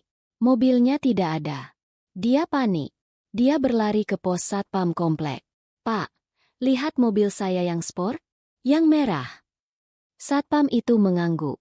"Oh, tadi pagi sudah diambil sama orang leasing, Pak. Katanya ada masalah administrasi. Ini surat jalannya." Dimas membaca surat itu. Surat perintah penarikan unit dari PT Cynthia Konsultan. Ditandatangani oleh Direktur Utama. "Cynthia." Dimas berlari masuk ke rumah. Dia tidak lagi peduli. "Cynthia, apa-apaan ini? Kenapa kamu tarik mobilku? Kenapa kamu laporin jam tanganku hilang?" teriaknya. Cynthia sedang tidak ada di rumah. Rumah itu sepi. Asisten rumah tangga sedang libur. Dimas mencoba menelepon Cynthia. Ponselnya tidak aktif. Dia mulai panik sungguhan. Dia harus pergi. Dia harus menemui Cynthia di kantornya. Dia meraih kunci mobil sedan yang biasa dia pakai. Dia berlari ke garasi lagi. Mobil sedan itu juga tidak ada. Yang tersisa di garasi besar itu hanya city car milik asisten rumah tangga. Dia kehabisan akal. Dia kembali ke dalam rumah. Dia butuh istirahat. Dia butuh berpikir. Dia harus menghubungi pengacaranya. Tapi dia tidak punya pengacara. Malam itu, Cynthia tidak pulang. Dia mengirim pesan. "Mas, aku harus fokus bersihin masalah audit ini. Aku nginap di hotel dekat kantor beberapa hari biar gampang bolak-balik. Jangan cari aku. Aku butuh fokus." Dimas membaca pesan itu. Dia sendirian di rumah besar yang dingin. Dia mulai merasa takut. Dia tinggal di rumah itu selama 2 hari sendirian. Stok makanan di kulkas mulai habis. Dia tidak punya uang tunai untuk memesan makanan. Dia tidak punya mobil. Dia terisolasi. Pada hari ketiga, dia memutuskan untuk menyerah. Dia akan memesan taksi online. Dia harus meminjam uang Wulan lagi via transfer untuk membayarnya. Dan menyusul Cynthia ke kantornya. Dia akan meminta maaf, bukan karena selingkuh, tapi karena berteriak, dan meminta agar kartunya dibuka. Dia bersiap-siap. Dia mandi. Dia memakai kemeja terbaiknya. Dia harus terlihat seperti suami yang bertanggung jawab. Dia berjalan ke pintu depan yang besar itu. Dia menempelkan ibu jarinya ke pemindai sidik jari di kunci digital. Bip, bip, bip. Akses ditolak. Dia mencoba lagi. Akses ditolak. Dia mencoba memasukkan kode sandi manual. Wajahnya pucat. Cynthia sudah mengganti kode kunci rumah mereka. Dia mencoba menelepon bel video. Tidak ada yang menjawab. Dia terkunci. Tapi tunggu. Dia masih di dalam. Dia mencoba membuka pintu dari dalam. Pintu itu terbuka. Oh, dia salah paham. Dia tidak terkunci di dalam. Dia melangkah keluar ke teras depan untuk mencoba pemindai dari luar lagi. Berpikir mungkin alatnya rusak. Dia melangkah keluar. Begitu dia berada di teras, pintu di belakangnya tertutup otomatis dengan bunyi klik yang pelan dan solid. Dia mencoba membuka pintu dari luar lagi. Pemindai sidik jari menolaknya. Kode menolaknya. Dia baru sadar. Cynthia tidak menguncinya di dalam. Cynthia telah menguncinya di luar. Dia hanya memakai kemeja mahal, celana bahan, dan sepatu pantofel. Dia tidak membawa apa-apa selain ponselnya, yang baterainya tinggal 15%, dan dompetnya yang kosong. Dia berdiri di teras rumahnya sendiri, diusir tanpa satu kata pun. Parasit itu baru saja kehilangan induknya. Secara harfiah, dia menelepon Cynthia dengan panik. Kali ini, teleponnya aktif. Cynthia mengangkatnya pada dering kedua. Halo? Suara Cynthia terdengar tenang dan dingin. CN. Apa-apaan ini? Aku nggak bisa masuk rumah. Kodenya diganti. Kamu di mana? Aku? Jawab Cynthia. Aku sedang dalam perjalanan ke rumah. Tapi aku nggak sendiri. Aku bersama pengacaraku. Dan 2 orang petugas keamanan. Apa maksud kamu? Buka pintunya, Cynthia. Nggak bisa, Mas, kata Cynthia. Rumah itu sedang disterilkan. Lagi pula, kamu sudah nggak punya hak tinggal di sana. Jantung Dimas rasa jatuh ke perutnya. Apa maksudmu? Maksudku, surat gugatan cerai sudah masuk pengadilan tadi pagi. Selamat, Dimas. Kamu sekarang resmi jadi gelandangan. Dimas membeku di teras. Ponsel masih menempel di telinganya. Tapi sambungan sudah ditutup oleh Cynthia. Gelandangan. Surat gugatan cerai. Dia tidak bisa memproses kata-kata itu. Ini pasti mimpi buruk. Ini Cynthia, istrinya. Wanita yang memujanya. Wanita yang selalu menuruti kemauannya. Dia tidak mungkin setega ini. Ini pasti gertakan. Dia mulai menggedor pintu digital itu dengan tinjunya. Cynthia, buka. Jangan bercanda. Ini nggak lucu. Buka pintunya. Dia berteriak-teriak di depan rumahnya sendiri seperti orang gila. 5 menit kemudian, dia mendengar deru mobil. Dari tikungan jalan, muncul 2 kendaraan. Yang pertama adalah sedan hitam mewah milik Cynthia. Tapi bukan Cynthia yang menyetir, melainkan sopir pribadinya. Di belakangnya, sebuah SUV hitam legam yang tampak mengintimidasi mengikuti dari dekat. Dimas mundur selangkah dari pintu. Jantungnya berdebar kencang. Sedan itu berhenti tepat di depan gerbang utama. Pintu penumpang belakang terbuka. Cynthia melangkah keluar. Dimas nyaris tidak mengenalinya. Ini bukan Cynthia yang biasa pulang kerja dengan wajah lelah dan senyum lembut. Wanita yang berdiri di depannya mengenakan setelan celana, pantsuit, berwarna merah marun yang tajam, rambutnya disanggul ketat ke belakang, dan matanya tersembunyi di balik kacamata hitam besar. Dia tampak seperti ratu perang, bukan istri yang sedang dirundung masalah. Dari SUV di belakangnya, 3 pria berpakaian hitam keluar. 2 berbadan tegap seperti pengawal. Yang satu lagi membawa koper kulit. Dia adalah Pak Haris, pengacara Cynthia. Cynthia, apa-apaan ini semua? Kamu bawa siapa? Teriak Dimas, campuran antara panik dan marah. Cynthia tidak menjawab. Dia hanya memberi isyarat pada Pak Haris. Pak Dimas Aditya. Pak Haris memulai dengan suara datar dan keras. Kami di sini untuk Mas Dimas. Sebuah suara panik memotong perkataan Pak Haris. Sebuah taksi online berhenti mendadak di belakang SUV itu. Pintu terbuka dan Wulan melompat keluar. Wajahnya sembab. Matanya bengkak karena menangis berhari-hari. Dia jelas tidak mandi. Dia tampak kacau. Dia berlari ke arah gerbang, melihat Dimas terkurung di luar. Mas, kamu kok nggak angkat teleponku? Aku butuh uang. Aku diusir dari kos. Mas, aku belum bayar. Mereka ganti kuncinya. Wulan akhirnya menyadari kehadiran Cynthia. Dia berhenti mendadak. Matanya membelalak ketakutan saat melihat Cynthia, pengacara, dan 2 pengawal. Dimas memejamkan mata. Bencana.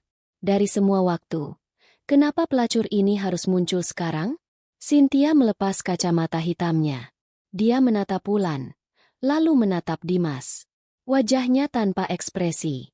Lalu, sudut bibirnya terangkat sedikit. Sebuah senyum tipis yang mengerikan. "Ah, bagus sekali," kata Cynthia. Suaranya tenang membelah udara sore. "Dua pengkhianat di satu tempat. Kalian benar-benar menghemat waktu saya." Wulan gemetar. Chen, ini nggak seperti yang kamu pikirkan, Chen." "Diam," potong Cynthia. Suaranya tidak keras, tapi tajam menusuk. Wulan langsung terdiam. Air matanya membeku di pipi. Cynthia menatap Dimas. "Kamu mau masuk? Kamu mau penjelasan?" Dimas mengangguk kaku. Cynthia memberi isyarat pada salah satu pengawal, yang kemudian memasukkan kode dan memindai jarinya. Gerbang besar itu terbuka dengan mulus. "Tapi ada aturan," lanjut Cynthia sambil melangkah masuk ke halaman rumahnya. "Kalian berdua hanya sampai teras. Jangan berani menginjak lantai marmer di dalam rumah saya dengan kaki kotor kalian." Dimas dan Wulan, seperti dua pesakitan, mengikuti dari belakang. Mereka berhenti di teras mewah. Cynthia duduk dengan tenang di salah satu kursi rotan mahal. Pak Haris berdiri di sampingnya. Dua pengawal berjaga di pintu masuk utama, menghalangi akses ke dalam rumah. "Cynthia, jelasin," desak Dimas, mencoba terdengar berwibawa, meski gagal total. "Gugat cerai apa? Hanya karena aku marah soal mobil? Kamu kekanakan." Wulan mencoba taktik lain. Dia mulai menangis lagi. "Chen, maafin kita. Kalau ini soal aku sama Mas Dimas, kita hilaf. Chen, kita saling cinta." Cynthia tertawa. Tawa yang kering dan menghina. "Cinta? Kamu yakin itu cinta, Wulan? Atau itu uang saya yang kalian cintai?" Cynthia memberi isyarat pada Pak Haris. Pengacara itu membuka koper kulitnya. "Baiklah, mari kita percepat," kata Pak Haris.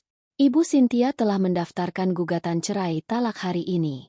Alasannya, perzinahan, penipuan, dan penelantaran. "Itu fitnah," teriak Dimas. "Kamu nggak punya bukti, Chen. Itu cuma tuduhan." Cynthia tersenyum lagi. Dia mengambil sebuah map tebal berwarna merah dari koper Pak Haris. Dia tidak memberikannya. Dia melemparkannya ke atas meja kaca di antara mereka. Isi map itu berhamburan. Foto. Puluhan foto.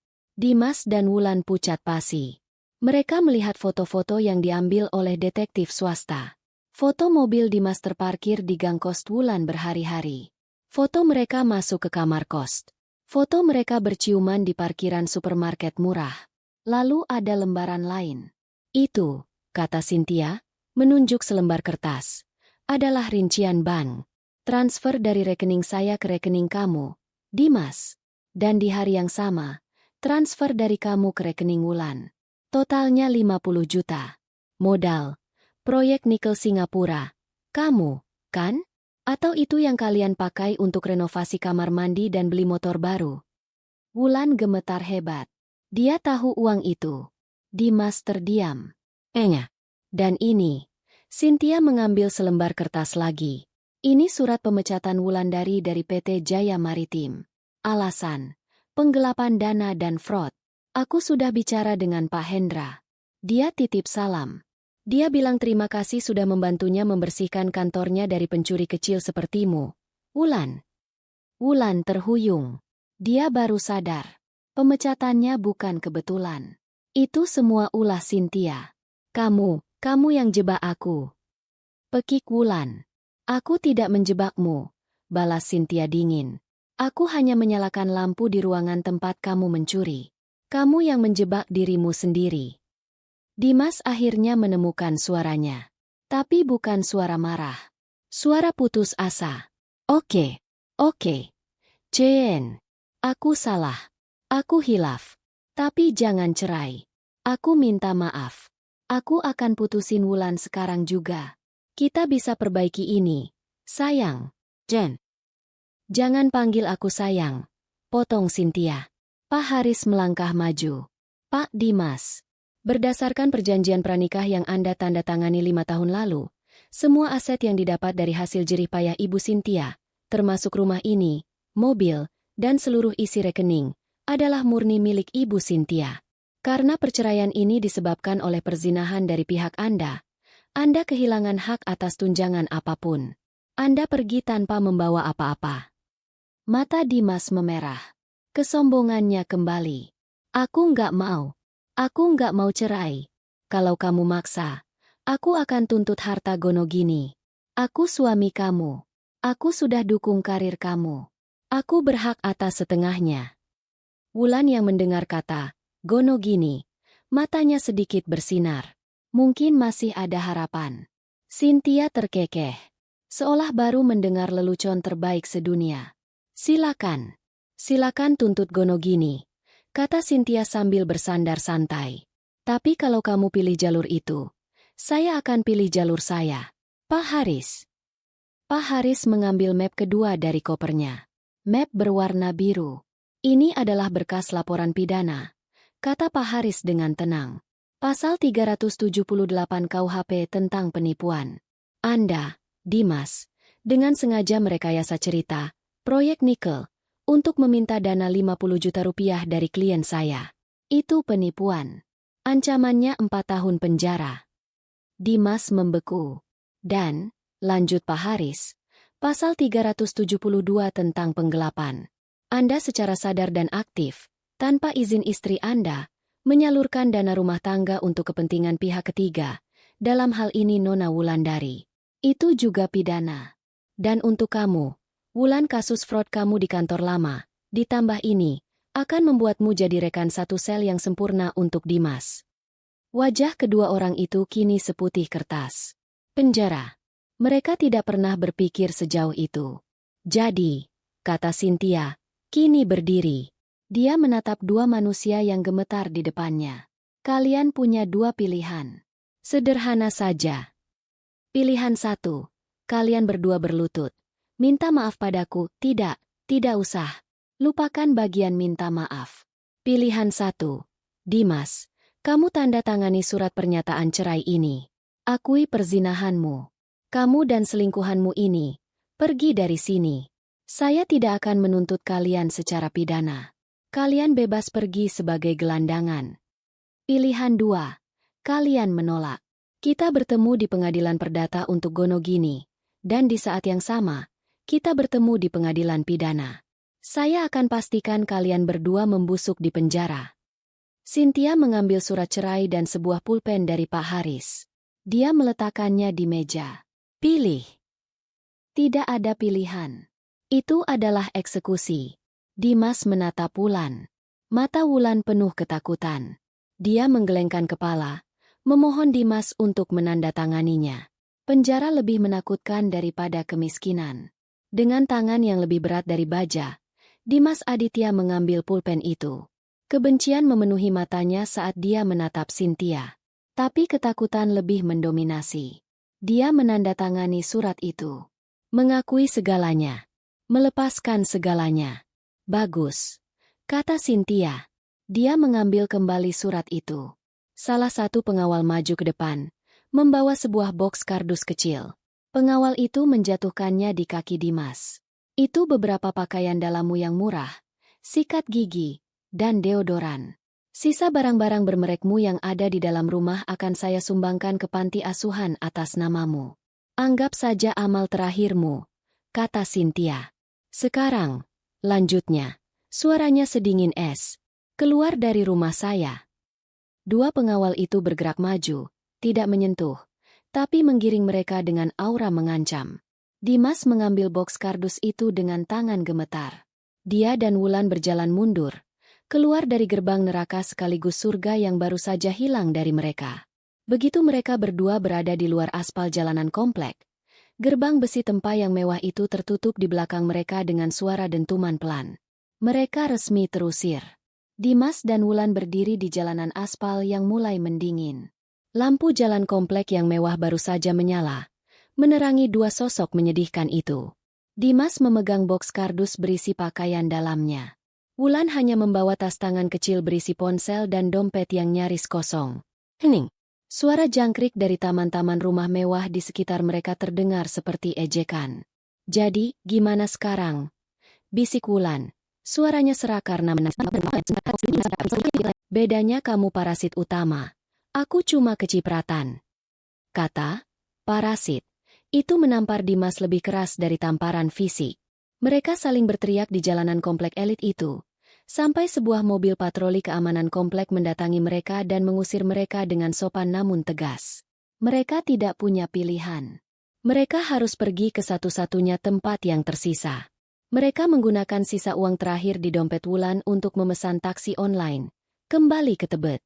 Wulan harus memohon-mohon kepada ibu kosnya, menangis, dan menyerahkan satu-satunya anting emas yang dipakainya sebagai jaminan agar diizinkan masuk kembali malam itu, dengan janji akan melunasi tunggakan besok. Kamar kos nomor 7. Tempat yang dulu menjadi surga rahasia mereka. Tempat pelarian penuh gairah. Malam itu berubah menjadi sel penjara yang panas dan sempit. AC-nya masih rusak. Kipas angin kecil berputar berisik, hanya memindahkan udara panas. Aroma pengap dan bau kamar mandi yang mampet menyambut mereka. Malam itu mereka tidak tidur. Mereka tidak saling menyentuh.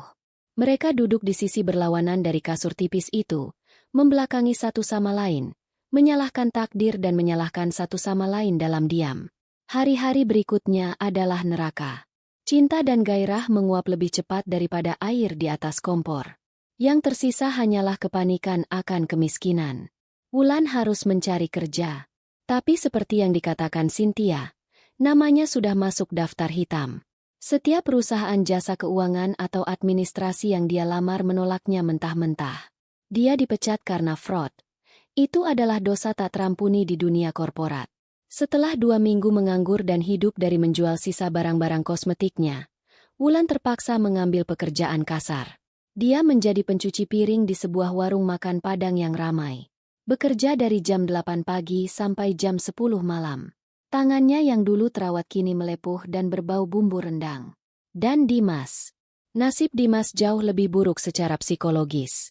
Dia tidak punya keahlian apa-apa. Keahliannya adalah menjadi tampan dan menghabiskan uang. Teman-teman sosialitanya, mereka semua menguap. Berita perceraian Cynthia menyebar cepat di kalangan atas. Ceritanya sudah dibingkai sempurna oleh pihak Cynthia. Dia menceraikan suami parasit yang menipunya dan berselingkuh dengan admin pencuri. Tidak ada yang mau bergaul dengan Dimas. Dia adalah sampah sosial. Dia mencoba menjual sisa pakaian bermerek di box kardusnya. Tapi itu hanya memberinya uang untuk makan beberapa hari. Dia tidak punya pilihan. Dia harus bekerja. Tapi apa? Dia tidak punya ijazah yang mumpuni. Dia tidak punya pengalaman kerja selain CEO di perusahaan event organizer palsunya. Akhirnya, didorong oleh teriakan Wulan setiap malam yang menuntutnya membayar setengah uang sewa kos, Dimas menelan harga dirinya bulat-bulat. Dia meminjam motor Wulan, yang cicilannya kini menunggak. Dia mendaftarkan diri. Beberapa hari kemudian, Dimas Aditya, pria yang dulu menyetir sedan sport merah, kini resmi mengenakan jaket hijau dan helm.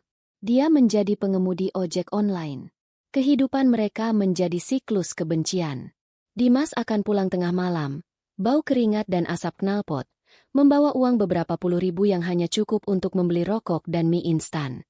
Wulan akan menyambutnya bukan dengan senyuman, tapi dengan omelan. Cuma dapat segini. Bayar kos gimana? Listrik siapa yang bayar? Kamu pikir gampang? Panas di jalan. Kamu enak di dapur. Walau bau. Balas Dimas. Mereka akan bertengkar hebat, saling memaki, saling menyalahkan atas kebodohan mereka. Kamar kos nomor 7 itu kini penuh dengan energi negatif. Tidak ada lagi ciuman rakus. Yang ada hanya 2 orang yang terperangkap dalam kemiskinan yang mereka ciptakan sendiri. Saling membenci karena masing-masing melihat kegagalan diri mereka di wajah pasangannya. Mereka sengsara. Mereka menderita. Persis seperti yang direncanakan Cynthia. Cynthia, sementara itu, sudah menjual rumah di Pondok Indah itu, terlalu banyak kenangan buruk, dan pindah ke penthouse mewah di pusat kota. Dia memastikan kejatuhan mereka terdokumentasi dengan baik oleh detektifnya, bukan untuk kepuasan, tapi untuk memastikan mereka tidak akan pernah bisa bangkit dan mengganggunya lagi. 6 bulan berlalu sejak hari di mana Cynthia mengusir 2 parasit dari hidupnya. Perceraian itu berjalan secepat kilat.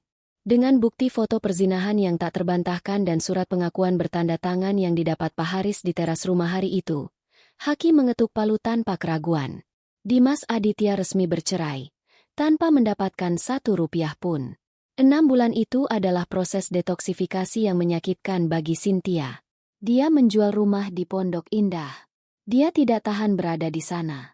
Setiap sudut mengingatkannya pada kebohongan. Dia membeli sebuah penthouse mewah di pusat kota, dengan pemandangan cakrawala Jakarta yang tak terhalang. Tempat itu lebih kecil dari rumahnya yang dulu, tapi terasa lebih lapang. Tidak ada lagi barang-barang Dimas yang memenuhi lemari. Tidak ada lagi jejak Wulan di dapur. Ini 100% miliknya. Secara profesional, bisnis Cynthia meledak. Tanpa beban finansial dan mental dari Dimas, semua energi, waktu, dan uangnya kembali tercurah ke perusahaan. Dia seperti terlahir kembali. Dia mengambil alih proyek-proyek yang dulu dia anggap terlalu berisiko. Dia memimpin rapat dengan ketajaman yang membuat klien terkesan. Dia sadar, selama ini dia menahan diri, membagi fokusnya untuk pria yang tidak pantas mendapatkannya. Kini dia bebas. Tapi secara pribadi, dia hancur. Pengkhianatan ganda itu, dari suami dan sahabat terbaik, meninggalkan luka yang dalam. Dia membangun tembok yang sangat tinggi di sekelilingnya. Dia menjadi curiga pada semua orang. Jika 2 orang terdekatnya bisa melakukan itu, siapa lagi? Dia tahu ini tidak sehat. Cynthia, sang ahli strategi, tahu bahwa masalah ini tidak bisa diselesaikan hanya dengan bekerja lebih keras. Dia mulai terapi. 2 kali seminggu, dia duduk di ruangan yang tenang bersama seorang psikolog, membongkar semuanya. Membongkar kebutuhannya untuk menyelamatkan orang lain. Kebutuhannya akan validasi, yang membuatnya buta terhadap sifat parasit Dimas. Dia menganalisis hubungannya dengan Wulan, bagaimana dia menikmati peran sebagai ratu yang murah hati, tanpa sadar bahwa itu bukan persahabatan, melainkan transaksi kekuasaan yang tidak sehat. Terapi itu menyakitkan. Dia harus mengakui kesalahannya sendiri, kebodohannya, kenaifannya, dan kesombongannya. Dia juga mulai mengubah fisiknya. Bukan seperti Dimas yang pergi ke gym untuk pamer. Dia mulai berlatih tinju. Setiap pukulan ke samsak adalah cara melepaskan sisa-sisa amarah pada Dimas, Wulan, dan dirinya sendiri. Dia juga menekuni yoga, mencari keseimbangan yang sudah lama hilang. Dia bekerja, dia terapi, dia berolahraga. Hidupnya menjadi rutinitas yang disiplin. Dia kuat, dia kaya, dia sukses. Tapi dia kesepian. Dia sudah menutup buku tentang Dimas dan Wulan. Detektifnya, yang kini dia pekerjakan secara permanen untuk keamanan internal perusahaannya, sesekali memberinya laporan. Laporan itu singkat. Kedua target masih terjebak di kos Tebet. Wulan kini bekerja paruh waktu di 2 tempat, pencuci piring dan SPG di supermarket. Dimas masih menjadi pengemudi ojek online, sering mangkal di stasiun, tampak jauh lebih tua dan kurus. Cynthia membaca laporan itu tanpa emosi, lalu menghapusnya. Misinya selesai. Mereka sudah mati baginya. Suatu malam, Cynthia diminta menjadi pembicara utama di sebuah acara malam amal besar. Acara itu menggalang dana untuk beasiswa anak-anak di Indonesia Timur. Cynthia, sebagai bagian dari penyembuhan dirinya, memutuskan untuk lebih banyak terlibat dalam filantropi yang nyata, bukan filantropi pribadi yang salah sasaran seperti yang dia lakukan pada Wulan. Dia naik ke panggung, mengenakan gaun malam berwarna biru tua yang elegan. Dia berbicara bukan hanya tentang bisnis. Dia berbicara tentang kebangkitan. Tentang pentingnya investasi pada sumber daya manusia yang jujur. Tentang bagaimana membangun kembali setelah fondasi kita dihancurkan. Pidatonya jujur, tajam, dan penuh kekuatan. Dia tidak menyebut masalah pribadinya. Tapi semua orang di ruangan itu bisa merasakan energi dari wanita yang telah melalui api dan keluar lebih kuat. Setelah turun panggung, banyak orang menghampirinya, menjabat tangannya. Dia tersenyum profesional, menjaga jarak aman. Lalu seorang pria mendekat. Dia berbeda dari yang lain. Dia tidak terburu-buru menyodorkan kartu nama. Dia menunggu dengan sabar sampai kerumunan sedikit reda. Dia tampak berusia akhir 30-an. Perawakannya tenang, berpakaian rapi dalam setelan jas yang tidak mencolok tapi jelas mahal. Dia tidak setampan Dimas secara fisik, tapi matanya memancarkan kecerdasan yang dalam. "Bu Cynthia," sapanya. Suaranya tenang dan berat. "Permisi. Saya Hardian." Cynthia menjabat tangannya. Jabatannya erat dan mantap. "Cynthia, terima kasih sudah hadir." "Saya harus berterima kasih," kata Hardian. "Pidato Anda tadi sangat beresonansi. Terutama bagian tentang efisiensi filantropi. Seringkali orang memberi karena rasa bersalah, bukan karena strategi. Anda jelas berbeda." Cynthia sedikit terkejut. Pria ini tidak memuji gaunnya. Dia tidak memuji kecantikannya. Dia memuji model strategi filantropinya. "Anda di bidang apa, Pak Hardian?" tanya Cynthia, sedikit tertarik. "Saya arsitek. Saya punya firma desain dan konstruksi. Kami banyak mengerjakan proyek bangunan hijau dan infrastruktur sosial." Dua pikiran tajam bertemu. Mereka mulai berbicara. Bukan basa-basi. Mereka berbicara tentang rantai pasok material ramah lingkungan. Tentang tantangan membangun sekolah di daerah terpencil. Cynthia mendapati dirinya tenggelam dalam percakapan. Pria ini tahu apa yang dia bicarakan. Dia tidak sedang pamer. Dia sedang berbagi data. Tidak ada rayuan dalam suaranya. Hanya rasa hormat profesional. Setelah 10 menit, Hardian melihat jam tangannya. "Saya menahan Anda terlalu lama. Saya tahu Anda sibuk. Tapi saya punya satu proposal, jika Anda berkenan." Cynthia mengangkat alis.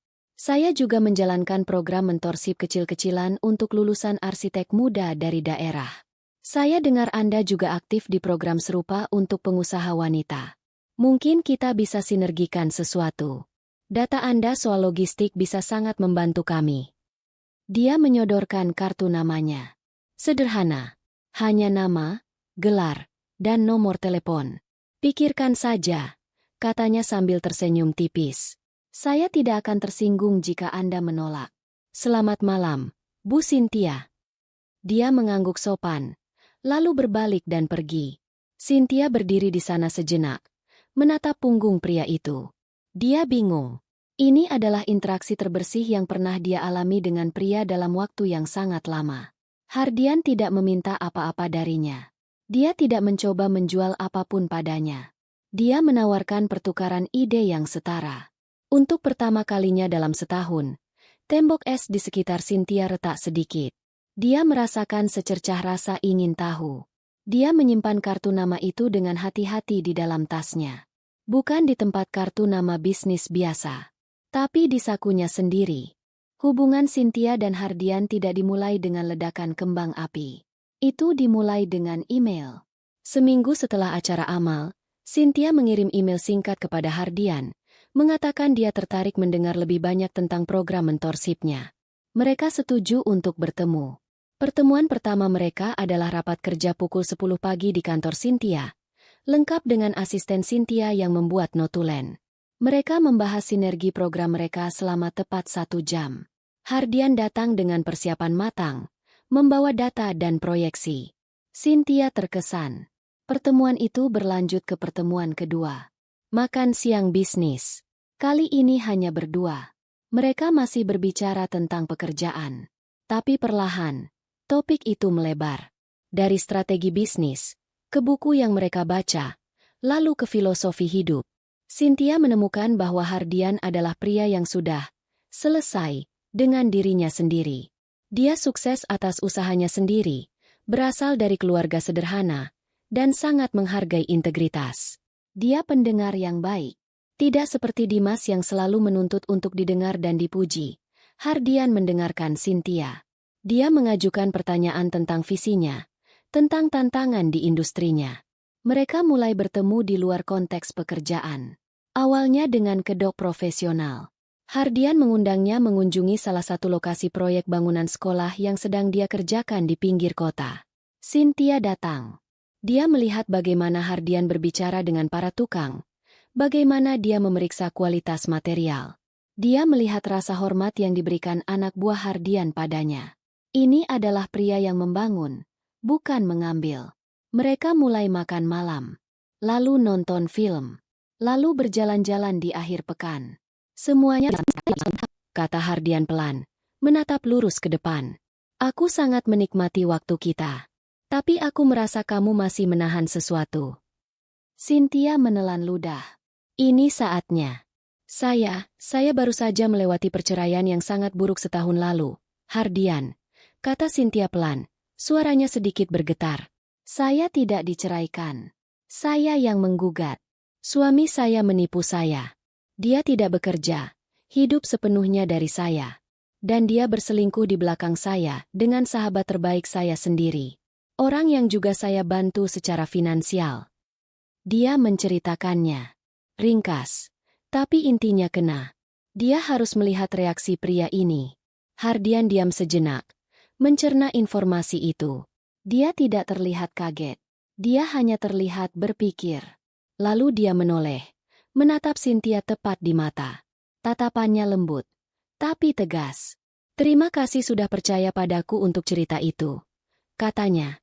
Mereka orang-orang bodoh. Mereka tidak pantas mendapatkan apapun darimu.